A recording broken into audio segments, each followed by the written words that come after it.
Hello, welcome to this another exciting video. तो ये video हमारी होने वाली है फाइल सेटअप के ऊपर, फाइल सेटअप एंगुलर 20 के अंदर।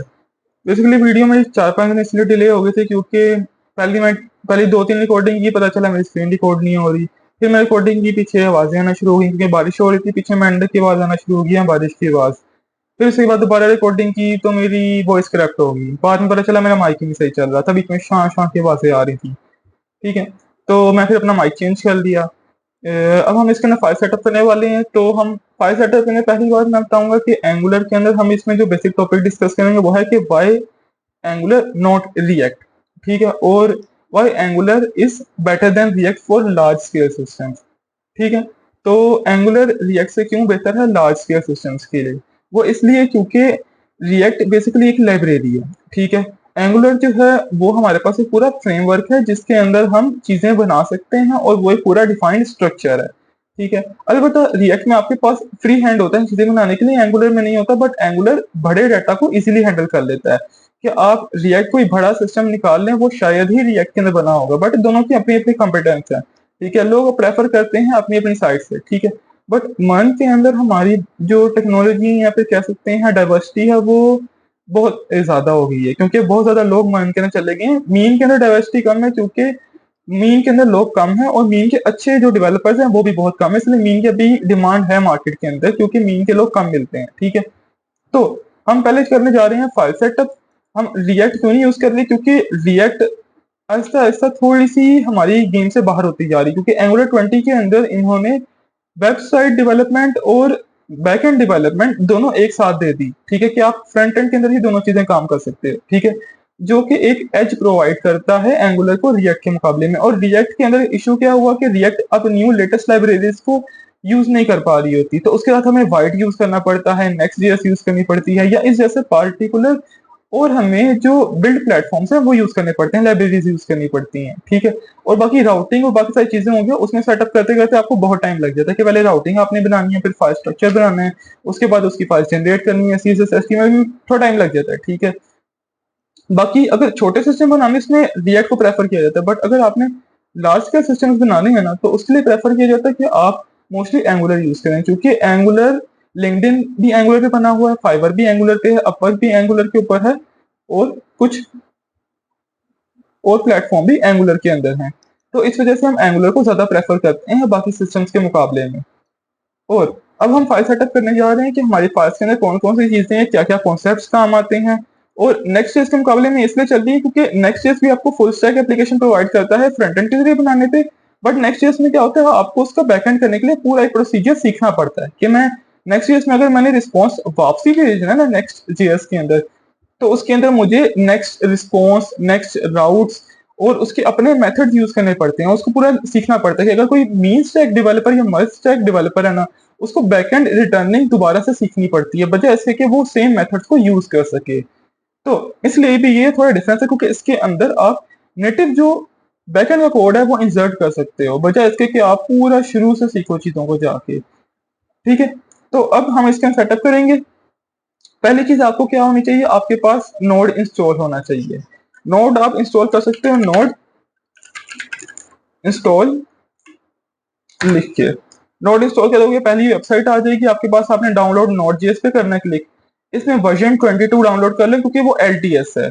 एलटीएस वर्जन क्यों डाउनलोड करना है इसकी डिटेल हम बाद में करेंगे, बट ये सबसे ज्यादा कंपेटेबल है, इसमें बग्स कम है। जैसे आप कोई नया फोन लेते हैं उसके सॉफ्टवेयर के ना बग्स आ जाते हैं, सैमसंग आईफोन में नहीं होते, वो जो थर्ड पार्टी सॉफ्टवेयर इंसर्ट किए होते हैं लोगों ने, जैसे ओप्पो हो गया, वीवो हो गया, इनके सॉफ्टवेयर में बग्स होते हैं जिसकी वजह से वो अपने पुराने सॉफ्टवेयर यूज करने पड़ते हैं बाद वर्जन के अंदर उनको। ठीक है, अब वर्जन 22 जो उनके पुराने वर्जन होते हैं वो ज्यादा स्टेबल इसलिए होते हैं क्योंकि उसमें सारे बग्स उन्होंने रिमूव कर दिए होते हैं, वो सबसे स्टेबल होता है। इसलिए वर्जन 22 और एलटीएस वर्जन क्यों प्रेफर किया जाता है, क्योंकि सबसे स्टेबल वर्जन होते हैं वो। डाउनलोड इसे आप कर लीजिएगा क्योंकि मेरे पास ऑलरेडी इंस्टॉल्ड है तो मुझे जरूरत नहीं है इसको इंस्टॉल करने की। मैं इसको बंद कर देता हूँ। आपके पास अगर इंस्टॉलेशन और सेटअप हो जाएगा तो आपने फिर कमांड लाइन इंटरफेस खोल लेना है। आई होप आप लोगों ने HTML CSS जावास्क्रिप्ट का कोर्स कवर कर लिया होगा, जो कि मैंने नहीं बनाया, यूट्यूब से कर लें क्योंकि ऑलरेडी बहुत ज्यादा यूट्यूब पे अवेलेबल है HTML CSS और जावास्क्रिप्ट के, जो कि मैंने आपको लास्ट 2 वीडियोस में बताया था, जो कि प्री रिक्विजिट है हमारी इस वेबसाइट की पूरी सीरीज का वेब डेवलपमेंट मीन स्टैक के अंदर।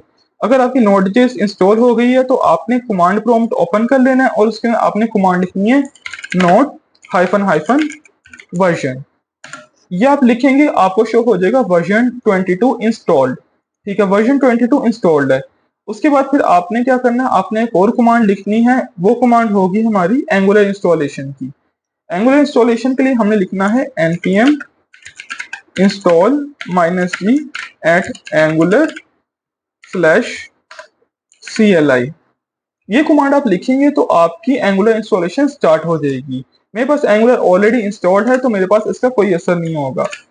ये कमांड आपके पास जब एग्जीक्यूट हो जाएगी आपकी एंगुलर 20 आपके पास इंस्टॉल हो जाएगी, क्योंकि ये आपके लेटेस्ट एंगुलर वर्जन इंस्टॉल कर देती है आपके सिस्टम के अंदर। अगर आपने कोई नया वर्जन इंस्टॉल करना है इसके बाद आगे और भी कमांड लिख सकते हैं, जैसे @17 या @19 लगाएं तो आपके पास एंगुलर 17 या एंगुलर 19 वर्जन आ जाएगा।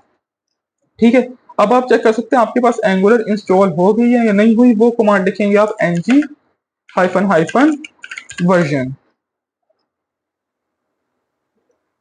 देखें आपके पास शो हो गया 20.0.4, जो कि आपके पास शो कर रहा है आपके पास एंगुलर का 20 वर्जन डाउनलोड हो चुका है आपके सिस्टम के अंदर। तो आपके पास नोड.जेएस भी इंस्टॉल होगी, आपके पास एंगुलर भी इंस्टॉल होगी। एंगुलर की CLI basically command line interface जहां से हम एंगुलर प्रोजेक्ट्स बना सकते हैं। ठीक है, आपके पास इंस्टॉलेशन सारी होगी। अब हम जाएंगे अपने फाइल फोल्डर के अंदर, फाइल एक्सप्लोरर के अंदर।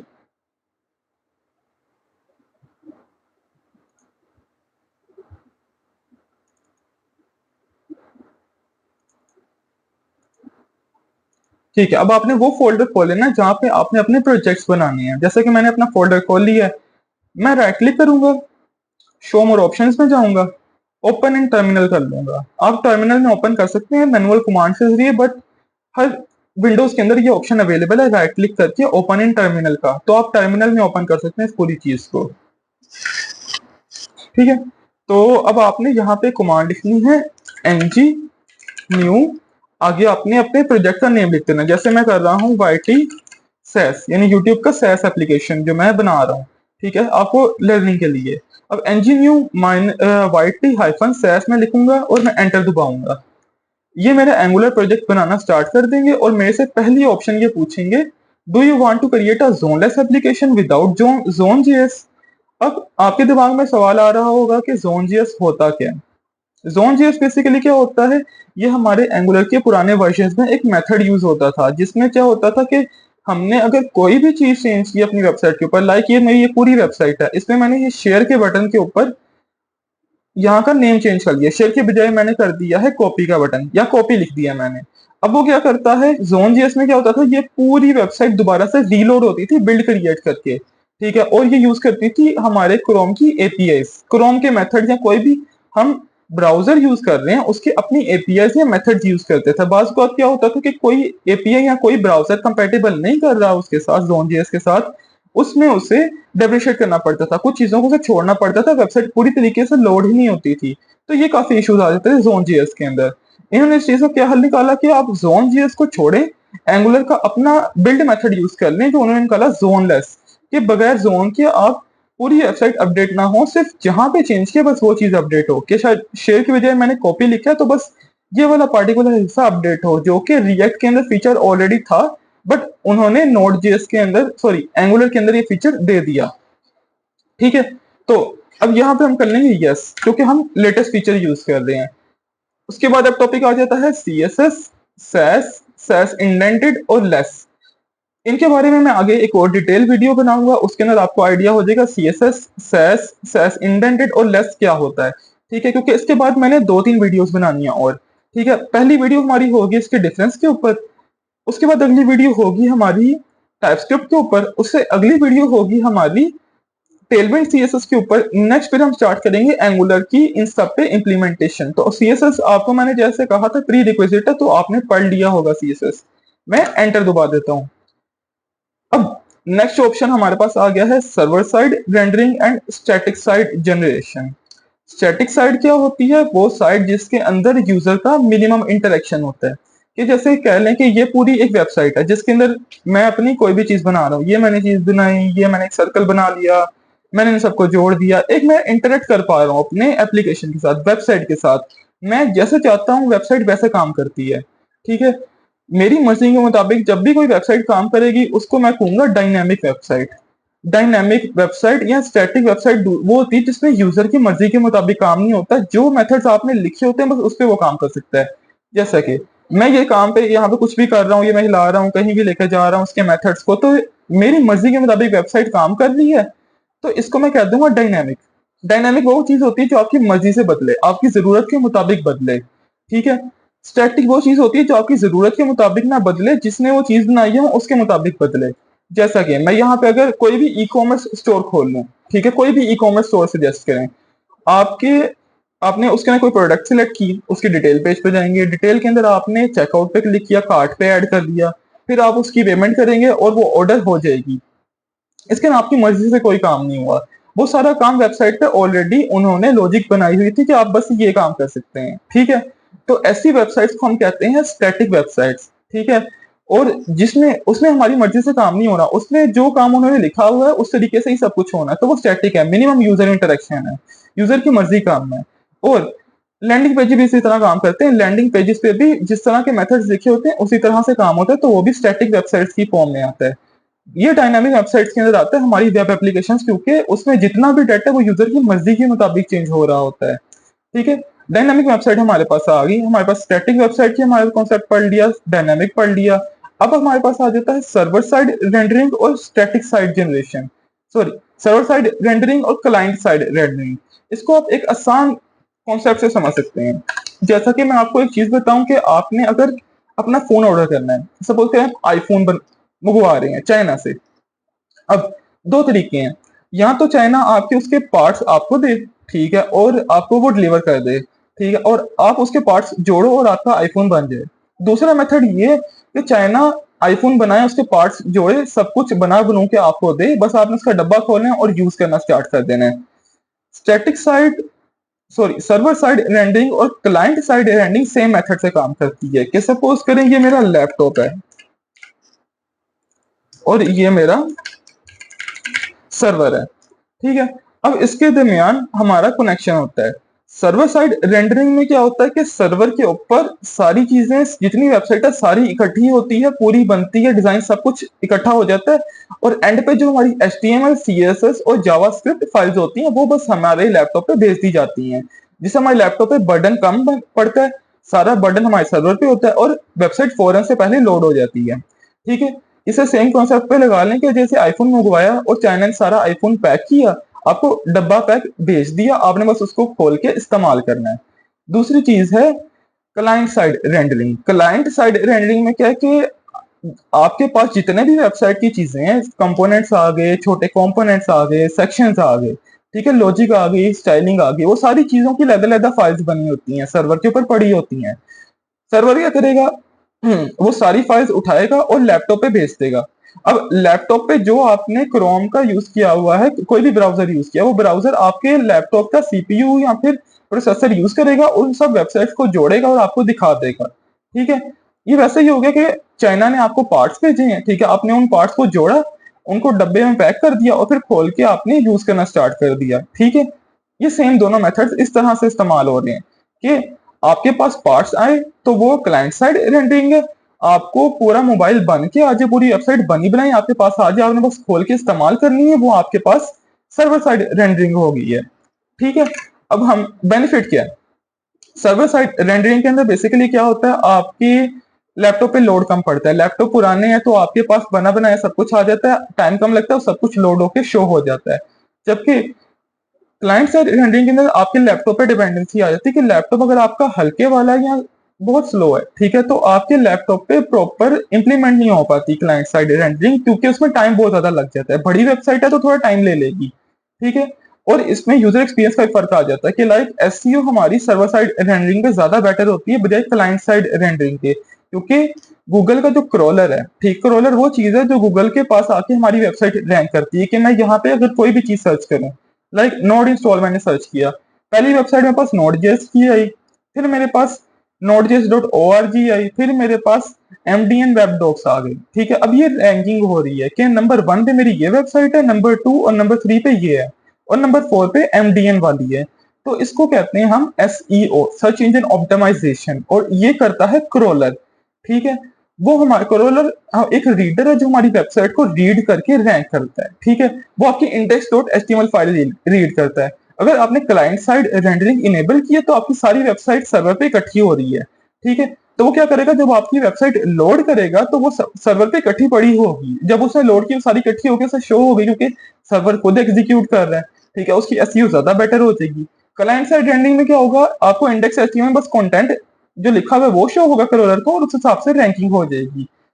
रिएक्ट इस लिहाज से बहुत डिस्करेज की जाती है कि रिएक्ट के अंदर एसईओ अच्छी नहीं होती, सर्च इंजन ऑप्टिमाइजेशन, क्योंकि रिएक्ट आपके जितना कंटेंट है वो डिफरेंट फाइल्स में पेस्ट करती है जावास्क्रिप्ट फाइल्स के अंदर, और उसको वो फिर क्रॉलर जब आता है तो वो देखता है index.html फाइल आपकी एम्प्टी है, सारा कंटेंट आपका जावास्क्रिप्ट फाइल्स में पड़ा है, तो वो जावास्क्रिप्ट को रीड ही नहीं करता। ठीक है, तो उसके लिए लहदा आपको पूरे हर पेज पे जाके मेथड्स लिखने पड़ते हैं। इस लिहाज से एंगुलर को प्रेफर किया जाता है, क्योंकि एंगुलर में एसईओ बेटर हो जाती है रिएक्ट के मुकाबले में। ठीक है, अब मैं इनेबल कर दूंगा यस, क्योंकि ये लेटेस्ट है, आपका एसईओ अच्छा हो जाएगा, आपकी डेवलपमेंट अच्छी लेवल पे हो जाएगी, सर्वर पे सारा बर्डन चला गया, लैपटॉप पे कोई बर्डन ही नहीं होगा। ठीक है, अब इसके बाद नेक्स्ट चीज जो हम पढ़ेंगे वो होगा हमारी फाइल्स, और फाइल्स की क्या क्या चीजें रिक्वायर्ड है। ठीक है, जो सी फाइल में जो सी फाइल्स क्रिएट हुई हैं, और किस फाइल का क्या पर्पज है, क्योंकि फाइल का पर्पस जानना बहुत जरूरी है। ठीक है, अगर आपको फाइल्स का पर्पस नहीं पता होगा आप उसे क्यों यूज करेंगे। कि लाइक मैं आपसे कहूँ कि HTML फाइल आप यूज कर रहे हो, ठीक है, HTML क्यों यूज करते हैं, आप कहोगे कि HTML के अंदर हम जितने भी कंटेंट होता है वो लिखते हैं वेबसाइट का। ठीक है, और कंटेंट की डिवीजन होती है वो हम बनाते हैं, कंटेंट के सेक्शंस बनाते हैं, आपको पर्पस पता है HTML का। इसी तरह से अगर फाइल का पर्पस नहीं पता होगा, फाइल के अंदर कुछ नहीं कर पाओगे, आप बस जीपीटी ही कर पाओगे या फिर एआई से कोड लिखवा पाओगे, जो कि फिर आप इंटरव्यू में भी नहीं पास कर पाओगे, क्योंकि इंटरव्यू में आपको कुछ आएगा नहीं। वो पूछेगा कि टाइपस्क्रिप्ट फाइल क्यों बनती है, उसका पर्पस क्या है, इस फाइल का क्या पर्पस है, उसका क्या पर्पस है, आपको पता ही नहीं होगा तो आप पर्पस क्या बता पाओगे। ठीक है, तो अभी वेट कर लेते हैं इसके इंस्टॉलेशन का, इंस्टॉल होती है तो हम फिर कंटिन्यू करते हैं इस चीज को।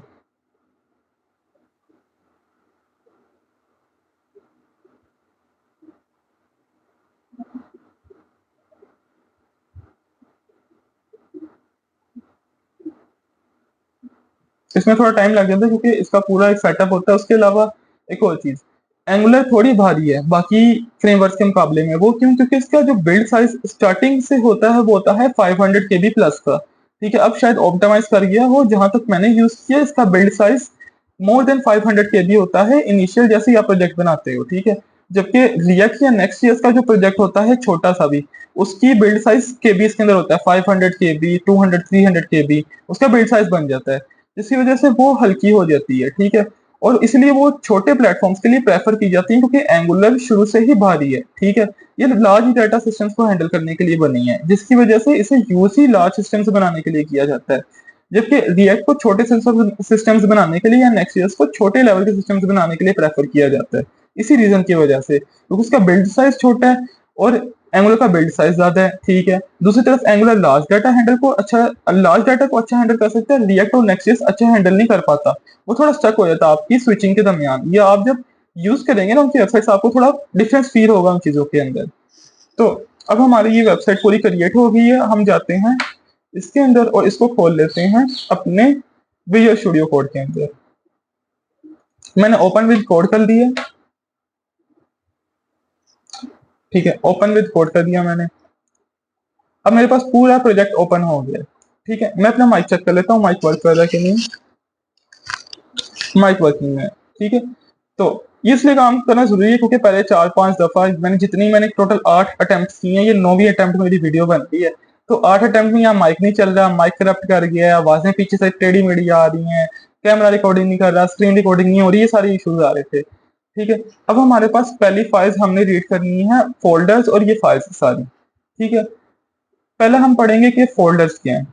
इसमें VS कोड का ही अपने फोल्डर है। नोड मॉड्यूल्स बेसिकली क्या होते हैं कि जितनी लाइब्रेरीज आप यूज करते हैं ना अपने प्रोजेक्ट के अंदर, वो सब लाइब्रेरीज का जो कोड है वो नोड मॉड्यूल्स में पड़ा होता है। ठीक है, और उससे आपका कोई पर्पज नहीं है, वो सब जिन्होंने बनाया है वो अपना कोड प्रोवाइड करते हैं जो इन कोडेड फॉर्म में नोड मॉड्यूल्स में पड़ा होता है। ठीक है, इससे आपका कोई पर्पज नहीं, आपने बस लाइब्रेरीज यूज करनी है। जैसा कि वेबसाइट है, जब बंदा वेबसाइट पे आता है उसका कोड थोड़ी पढ़ता है, उसने तो बस यूज करना है तो वो यूज कर लेता है। सेम आपका लाइब्रेरी के साथ भी है सिस्टम। अब आपके पास आ गया पब्लिक फोल्डर और एसआरसी फोल्डर। पब्लिक में क्या है, पब्लिक में पड़ा होता है जोन जोन से आपने एसेट्स रखनी है। लाइक मैं एक इमेज है, मेरी इमेज है, मैंने वो शो करनी है अपनी वेबसाइट के ऊपर, तो उस इमेज को मैं पब्लिक फोल्डर में रखूंगा। दूसरी चीज जो एसआरसी है, एसआरसी में सोर्स का नाम होता है, एसआरसी शॉर्ट फॉर्म है सोर्स की। तो एसआरसी के अंदर जितने भी हमारे कोडिंग की चीजें हैं या कोडिंग के जितने भी हमारी फाइल्स और फोल्डर्स हैं वो सोर्स के अंदर पड़ी होते हैं, एसआरसी के अंदर पड़ी होती है। इसके बाद आता है डॉट एडिट कन्फिग। इससे आपको कोई काम नहीं है क्योंकि ये कॉन्फ़िगरेशन के लिए होती है। डॉट गिट इग्नोर, ये इसलिए होती है कि कौन कौन सी फाइल्स और फोल्डर्स आपने अपने गिटहब या सर्वर पे नहीं पुश करनी। लाइक आपकी इन्वायरमेंट फाइल्स होती हैं जो कि सेंसिटिव फाइल है, आपकी क्रेडेंशियल सीक्रेट इन्फॉर्मेशन उसके अंदर होती है, वो आप कभी भी पुश नहीं करते अपनी रेपोजिटरी या फिर लाइव सर्वर के ऊपर, उसे आप खुद बनाते हो, वहां जाके खुद क्रेडेंशियल्स एंटर करते हो। गलती से पुश हो जाए तो वो लीक हो जाता है आपका डाटा, कभी कभार हैकर के हाथ चढ़ जाए तो आपकी पूरी वेबसाइट लीक, ठीक है, क्योंकि उसके पास एक्सेस आ जाता है आपके ऑल सोर्सेज का, तमाम डाटा का। तो गिट इग्नोर इस चीज के लिए काम आता है कि आपके अननेसेसरी जितने फोल्डर्स और फाइल्स है वो ना पुश हों।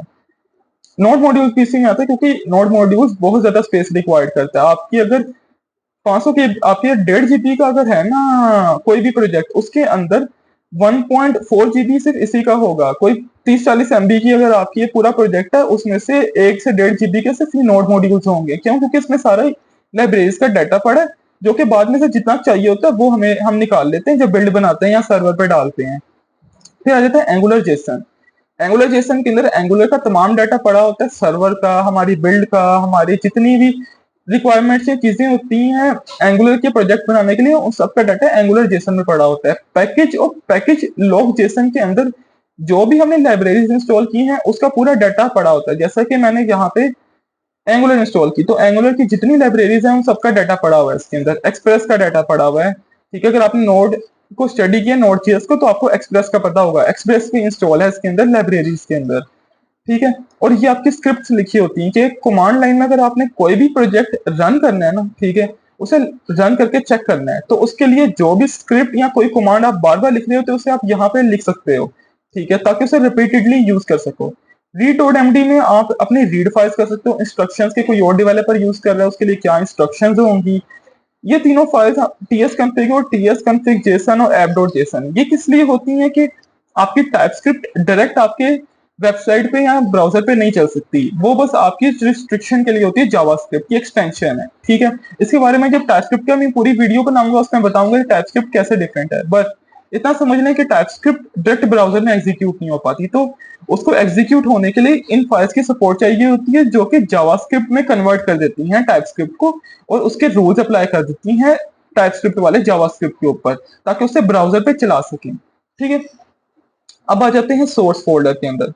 सोर्स फोल्डर में हमारे पास पहले ये सारी फाइल्स आ जाती हैं। इनमें index.html का आपको पता होगा, इसमें पूरी वेबसाइट पड़ी होती है, और पूरी वेबसाइट app.root से मैनेज हो रही होती है कि app.root के अंदर जितनी भी चीज होगी हमारी वेबसाइट होगी वो यहाँ पे लोड होगी।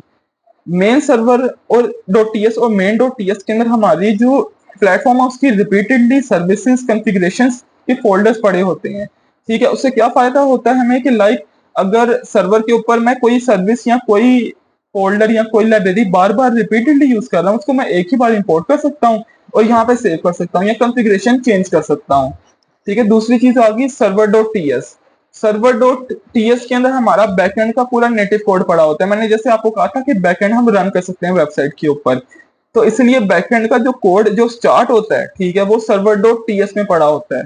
स्टाइल डॉट सीएस में हमारी स्टाइल की पूरी फाइल्स पड़ी होती हैं कि स्टाइल डॉट सीएसएस के अंदर जितनी स्टाइलिंग है वो पड़ी होगी, क्योंकि हमने वेबसाइट पे स्टाइलिंग अप्लाई करनी है। अगर किसी कंपोनेंट में कोई स्टाइलिंग लगाए वो बस उसी के अंदर यूज हो पाती है, लेकिन स्टाइल डॉट सीएसएस में कोई भी आपने स्टाइल लगाया होगा वो ओवरऑल पूरी वेबसाइट पे आप यूज कर सकते हो। जैसा कि ये वेबसाइट है, ठीक है, इसके अंदर अगर मैंने ये ब्लू कलर यूज करना है इसके अंदर भी और इसके अंदर भी, बट ये किसी और कंपोनेंट में पड़े हैं, तो अगर ये मैंने स्टाइल डॉट सीएसएस में इसका कलर लिखा हुआ तो मैं इन दोनों के अंदर इसके कलर को यूज कर पाऊंगा। इस तरह से कॉन्सेप्ट इसको समझ लें।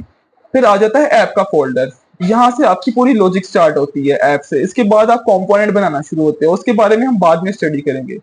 स्पेक्स की जो फाइल होती है, जैसे ये स्पेक फाइल हो गई, ठीक है। स्पेक फाइल होती है आपकी टेस्टिंग फाइल, किसी भी कंपोनेंट को टेस्ट करना है उसकी स्पेक फाइल बनती है, ठीक है। ये आपका काम नहीं है, ये क्वालिटी एश्योरेंस वाले काम करते हैं इस पे। ऐप डॉट टाइपस्क्रिप्ट फाइल में आप लॉजिक लिखते हो, जितनी भी आपकी कंपोनेंट होता है उसकी जो भी लॉजिक है वो ऐप डॉट टीएस में लिखी जाती है। ऐप राउट्स डॉट टीएस और ऐप सर्वर डॉट टीएस, इसके अंदर आप राउट्स डिफाइन करते हो, ठीक है। सर्वर डॉट टीएस और सिंपल के अंदर क्या फर्क है कि सर्वर डॉट टीएस तब हम यूज करते हैं जब हमने सर्वर साइड रेंडरिंग अलाउ की हो, ये तब हम यूज करते हैं simple app dot routes dot TS जब हमने क्लाइंट साइड रेंडरिंग अलाउ की हो। दोनों एट द एंड मर्ज हो जाती है बट पर्पस डिफरेंट है, ताकि डिफरेंशियली से यूज कर सके हम। ऐप डॉट एचटीएमएल के अंदर हम एचटीएमएल का कोड लिखते हैं, जैसा कि आप देख रहे हैं ऑलरेडी पढ़ा भी हुआ है कोड इसके अंदर, ठीक है। इसके बाद आ जाता है ऐप डॉट सीएसएस, इसके अंदर हम सिर्फ इस कंपोनेंट की स्टाइलिंग लगा सकते हैं जो सिर्फ इसी कंपोनेंट में यूज होगा, जैसा कि मैं स्टार्ट में बताया था। जिस कंपोनेंट में जो सी स्टाइलिंग पड़ी होगी वो बस उसी में ही यूज होगी, ठीक है।